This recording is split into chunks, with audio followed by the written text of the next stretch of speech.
75 years ago today, our brave American forces defeated fascism in Europe, and through the selfless devotion of thousands of patriots, they saved the world. Over 180,000 Americans gave their lives in the European theater during World War II. And I want to take just a moment to honor their service and their sacrifice. Thank you to all of our veterans. You are truly, truly our heroes. Now, as I move to my next subject, I want to begin by saying this. Look, our rank and file men and women at the FBI are heroes in their own right. They protect this country from domestic crime, and we thank them for their service. They work hard, and once again, we owe them a debt of gratitude. But that is separate and apart from what I'm about to address right now. The FBI exists to investigate crimes, but in the case of Lieutenant General Michael Flynn, it appears that they might have existed to manufacture one. As the motion filed by the Department of Justice yesterday explained, the FBI set out to interview General Michael Flynn when they had no predicate for any investigation of any crime. Over the past week, we learned from a handwritten note the true intent behind the FBI's investigation of Lieutenant General Michael Flynn. The very day that then FBI Director Jim Comey sent agents to the White House to interview Flynn, the FBI discussed what their intent was beforehand. This is what they said. What is our goal? Truth, admission, or to get him to lie so we can prosecute him or get him fired? These notes, in addition to other evidence, raise serious questions about the handling of the FBI's handling of Michael Flynn's case. Did the FBI confront Flynn with the intent to get him to lie so that we can prosecute him and fire him? Did the FBI manufacture a crime against Lieutenant General Michael Flynn? Federal investigators appeared to paint a target on the back of General Michael Flynn. Kimberly Strassel of the Wall Street Journal laid out point by point the very concerning aspects of this case, and I'm going to reiterate them as outlined in her column over the weekend. In December 2016, Flynn spoke as the incoming national security advisor to the Russian ambassador. This call, as is customary, was recorded by the United States government. They record calls with foreigners. But in a highly irregular move, the intelligence community under the Obama administration unmasked the identity of Michael Flynn, a United States citizen who is entitled to Fourth Amendment rights and to due process. But Lieutenant General Michael Flynn received none of that. The intelligence community was hunting for evidence against General Flynn, evidence they did not find. We learned from newly released transcripts that in stark contrast to what former DNI James Clapper had been saying publicly, and contrary to what he was saying publicly, here's what he was saying privately with regard to Russian collusion. I never saw any direct empirical evidence that the Trump campaign or someone in it was plotting or conspiring with the Russians to meddle with the election. Sounds awfully different from what he had just said 10 days prior in a public capacity. Having found no evidence of Russian collusion, the FBI came up with a new absurd theory that Flynn might have violated the Logan Act, a statute from 1799 that in its 200 years of existence had never been used to convict an American citizen, but it was resurrected in the case of Lieutenant General Michael Flynn. Michael Flynn didn't violate the Logan Act. Even the FBI did not think that General Flynn's telephone call provided the predicate for a criminal investigation. In fact, in January of 2017, an internal FBI document concluded that Flynn was, quote, no longer a valid, viable candidate for investigation. Disgraced FBI agent and noted Trump hater Peter Strzok disagreed, texting this, hey, if you haven't closed that Flynn case yet, don't do so yet, end quote. So the Flynn case remained active. This was a good thing for Peter Strzok, but it was a bad thing for justice. It was a bad thing for the rule of law. According to yesterday's motion to dismiss the case against Lieutenant General Michael Flynn, it said this, Mr. Strzok immediately relayed the, quote, serendipitously good news to Lisa Page, special counsel at the FBI, remarking, quote, our utter incompetence actually helps us. That's right, their utter incompetence to close the case against Lieutenant General Michael Flynn was something to be serendipitously celebrated. The scheme to manufacture a case against Michael Flynn continued. After President Trump entered office, the FBI's partisan pursuit of General Flynn proceeded under Jim Comey's FBI. Despite possessing a transcript of Flynn's entire conversation, the FBI decided it was somehow necessary to go ask General Flynn what happened on the call, despite having a transcript in their possession. The only motive would have been to, quote, get him to lie. They advised him he didn't need a lawyer present. Imagine that, you're an American citizen. You don't need a lawyer, we're just coming in to have a chat. They didn't inform their superiors at the Department of Justice about their intent to interview Flynn, despite their own attorney at the FBI saying, if we usually tell the White House, then I think we need to do what we normally do. But they ignored the advice of FBI counsel, and they went in to interrogate Michael Flynn. Acting Attorney General Sally Yates, no fan of President Trump, said she was flabbergasted, she was dumbfounded by the decision to not inform DOJ officials who, quote, hit the roof. This is all outlined in a legal document that you can find. Additionally, when the FBI arrived at the White House, they did not even warn lawyerless Flynn about the consequences for providing an inaccurate response. The interrogation of Michael Flynn was not an inquiry. Make no mistake, it was a trap. Even more troubling was the fact that after the interrogation of Flynn, former Deputy Director of the FBI, Andy McCabe, concluded that he, quote, didn't think Flynn was lying. But the case against Flynn continued. We were pleased to learn yesterday that the Justice Department moved to drop the case against General Michael Flynn. Though it took several years, it is encouraging to see that justice finally prevailed. As we move forward as a country, it's important to take these revelations very seriously in order for Americans to have faith in our justice system. If the top leadership of the FBI can target a 3-star general who served this country for 3 decades, make no mistake, they can target you. It's hard to believe that this happened in the United States of America. General Michael Flynn's life was forever changed. He had to sell his home. He faced financial ruin. His family was even threatened with prosecution. But despite all of that, here's what Michael Flynn put out yesterday in his first reaction to the motion to dismiss. If we can play the video, let's go ahead and play it.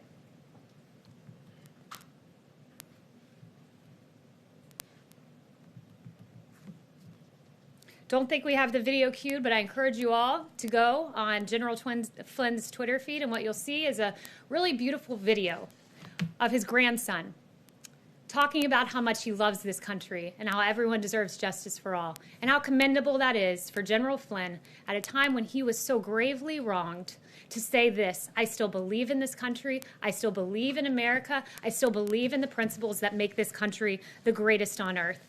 And in the words of renowned political philosopher Baron de Montesquieu, there is no greater tyranny than that which is perpetrated under the shield of law and in the name of justice.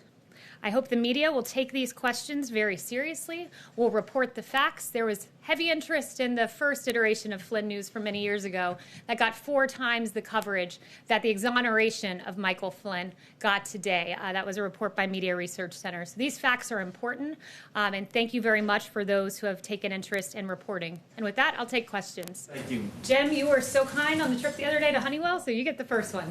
Thank you, Kayleigh, and congratulations on becoming press secretary. Thank you. Wanted to ask you, putting aside the situation with Michael Flynn, today the unemployment rate hit the highest point since the Great Depression. What is the president's plan to get this country out of this ditch? Yeah, you know, this president is the jobs president. This president got us to a place where we had the lowest employment rate in the history of this country, historic lows for Black Americans, Hispanic Americans, the disabled, veterans. As the president has noted, and I think this is right, we had to put a stop to the economy. It was a pause. This wasn't some, economic catastrophe that organically happened. It was decided upon by the President of the United States to stop the United States economy because we had to save 2.2 million lives, perhaps more, somewhere in that range, because American lives, that's what mattered most. And so this president, when faced with this very tough decision to put a pause on the hottest economy in modern history, said American lives matter most. And that's what he did. And I can tell you this, the president that got us to the hottest economy in modern history, he's done it once, and he can do it again. What's the plan now? We're going to work with Congress. We're going to come up with hopefully a phase 4. We encourage the House to maybe reconvene soon. It would be helpful if Nancy Pelosi was here. But thus far, what we've done is the PPP, of course, Paycheck Protection Program, that has really kept a lot of employees on the payroll. 60 million employees, roughly half of the workforce in the private sector in this country have been kept on payroll thanks to that measure. But going forward, principles like deregulation, principles like lowering taxes. The president has mentioned a payroll tax pause, which would be a great thing for the American people. There are a lot of proposals being entertained. I don't want to get ahead of the president, but I can tell you. Isn't there a problem, though? The president wants people to get back to work. He wants these governors to reopen their states. But if Americans aren't comfortable going to restaurants and movie theaters or the beach or whatever, how do you get this economy moving again? What's the plan? I can tell you there's a lot of pent-up demand in this country. There's a lot of people who do want to go out to restaurants, who do want to go out to movies, who do want to go back to their jobs. We see it and we hear about it every day. I don't think that that's a problem. I think people can trust that we have a president who wants to reopen and reopen safely. These are data-driven guidelines to reopening. The president has those in place, so there's no reason to be concerned because we have a president who always looks at the data, as Dr. Fauci and Dr. Birx have repeatedly noted. Kayleigh, there was a second confirmed case of COVID-19 here at the White House today, apparently a member of the vice president's staff. That's 2 in 2 days in a building where people are being tested now, including the president and vice president. Every day they've had their temperature checked for months here. Why should the average American whose workplace doesn't have access to these rapid tests feel comfortable going to work if the White House isn't even safe for people? Well, look, this individual, there is a member of the vice president's team who is positive for coronavirus. We have put in place the guidelines that our experts have put forward to keep this building safe, which means contact tracing, all of the recommended guidelines we have for businesses that have essential workers, we're now putting in place here in the White House. So as America reopens safely, the White House is continuing to operate safely. Yes, John. Kayleigh, the president, of course, we saw go down to the World War II memorial with a group of 7 American heroes, all in their 90s. Did he give any consideration to wearing a mask, given that his valet just tested positive and he's with some of those in the most vulnerable population? Did he consider wearing a mask while he was with these veterans? Well, this president is regularly tested. This president will make the decision as to whether to wear a mask or not.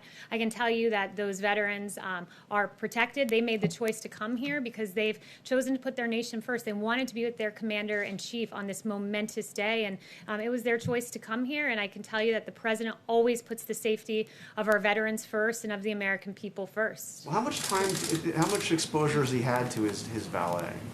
Can you give us a sense? I can just tell you that we've taken every single precaution to protect the president. The same guidelines that our experts have put in place. We clean the facility. We social distance. We keep people 6 feet away from one another. So we've done every single thing that Dr. Birx and Dr. Fauci have asked us to do, and I can assure the American people that their commander-in-chief is protected. Yeah. Thanks, Kayleigh. I want to ask you about the Gilead drug, remdesivir. Which government agency is in charge of distributing that drug, and is the White House satisfied with how that drug is being distributed around the country? Yeah, I actually just spoke with Dr. Birx about this. She is going to be working and consulting as to where this drug should go. She's the person who's constantly reviewing the numbers, constantly reviewing the data. I'm in task force with her every day, and she really has the best grasp as to how that should be distributed. So she will be one of the chief consultants as to how that drug is distributed, which I would note 1.5 million vials donated by Gilead. We're so thankful for that. This drug is promising, and we want to get it to the American people and to the areas that need it most. Ganesh? Hi, thanks so much and congratulations on the new gig. It's my Thank first you. time seeing you at the podium. And, I have 2 quick questions. The first one's about what's the possibility of the federal government getting involved in the Ahmaud Arbery case, given that Georgia doesn't have any hate crime laws? If it's proven that these men chased and killed Ahmaud Arbery because he was an African American and they racially profiled him, would the Justice Department consider getting involved? Look, first I want to say that my heart goes out to the family of Ahmaud. I can't imagine what they're going through right now. My heart breaks for this family. I know the president's heart breaks. I've spoken to him about that. And I can tell you, we will follow the facts. Right now, as you know, it's in the court in Georgia. It's a state matter, but absolutely we will be following every detail. And I'd refer you to DOJ, but as the facts merit, I'm certain that they'll be following those facts. And you had a second question? The second question I have is, in 2015, shortly after the president said that some Mexican immigrants were rapists and criminals, you said that language was racist and hateful. Do you still believe that today? Well, I'm actually glad you asked that, because for about the first 4 weeks of the election, I was watching CNN and I was naively believing some of the headlines that I saw on CNN. And reading headlines, that's fine. I just want to know if you also personally still believe that. I'm actually not going to read the headlines. So I very quickly came around and supported the president. In fact, CNN hired me. I was on many 8-on-1 panels where I proudly supported this president, who I believe is one of the best presidents, if not the best president this country will ever have. But I would encourage the individual who did that analysis of my past, rather than focusing on me, he really should be focused on some of the very guests CNN chose to have on their network. He should be focused on, over here, Jim Clapper, who said, 10 days before he privately told investigators there was no evidence of collusion, that Watergate pales in comparison to the Russia probe. I'd encourage them to look at Samantha Powers, who's privately saying, I'm not in possession of any evidence of collusion. Ambassador Rice, I don't recall intelligence or evidence of any collusion. Former Attorney General Loretta Lynch, I do not recall that being briefed to me. And for 3 years, 2 years, probably more than that, CNN ran with the collusion narrative.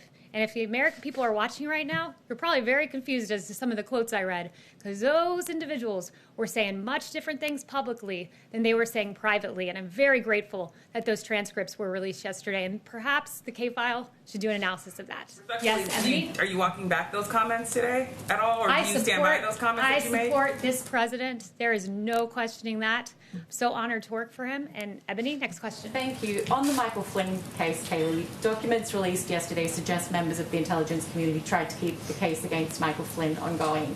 I'm wondering if you think there should be an investigation and whether the administration is considering bringing charges against people like James Clapper and Peter Strzok. I'd refer you to the DOJ on that, but I would say there were some very, very questionable actions that happened in this case, and I took you through a number of them. And I do think the American people deserve answers, but I leave it to the Justice Department as to how to get those answers. Yes. Kayleigh, has the president spoken to Michael Flynn since this news yesterday, and do you expect that he will visit the White House? Is that something that's being planned? I'm not aware of any conversations that have taken place, and not aware of any future plans that would regard Michael Flynn. Can I ask one more? Lyric Kudlow said today that negotiations on the next stimulus are at a lull right now.